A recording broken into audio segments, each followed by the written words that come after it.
ఇంకా దేవుడు అసలు నన్ను ఆమోదిస్తాడంటావా అని సహజంగానే అనుకుంటా. నేను చెప్తున్నాను, 1,00,00,000 మందిలో ఉన్నా నువ్వు స్పెషలే దేవుడికి. 1,00,00,000 మందిలో నువ్వు ఒక్కతిగా ఉన్నా, ఒక్కడిగా ఉన్నా, దేవుడు నిన్ను స్పెషల్గానే దృష్టిస్తాడు, ప్రత్యేకంగానే గమనిస్తాడు. ఆయన స్పెషల్గానే నిన్ను ప్రేమిస్తాడు. మరి ముఖ్యంగా దేవునికి దూరమైన నీ విషయంలో ఇంకా ఎక్కువ బాధతో నీ వైపు చూస్తాడు ఆయన. ఆయన రెక్కల కింద ఉన్నవాళ్ళు సురక్షితంగా ఉన్నారు. కాపరిత్వం కింద ఉన్నటువంటి గొర్రెలన్నీ భద్రంగా ఉంటాయి. ప్రమాదంలో ఉన్న గొర్రె ఏదంటే తప్పిపోయిన గొర్రె.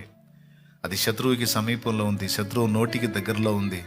అది ఏ క్షణానైనా బలి కావచ్చు. అందుకే తండ్రి ఈ దారి తప్పినటువంటి వ్యక్తుల కోసం మరి నిశ్చయంగా శ్రద్ధగా వెతుకుతాడు, మిగుల ఆశతో ఎదురు చూస్తూ ఉంటాడు.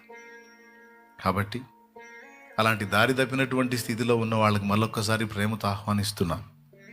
నువ్వు ఎక్కడున్నా, ఏ ఊర్లో ఉన్నా, ఏ రాష్ట్రంలో ఉన్నా, ఏ దేశంలో ఉన్నా, దేవునికి దూరమైన పరిస్థితుల్లోంచి సరి చేసుకొని దేవునికి సమీపంగా వెళ్ళు.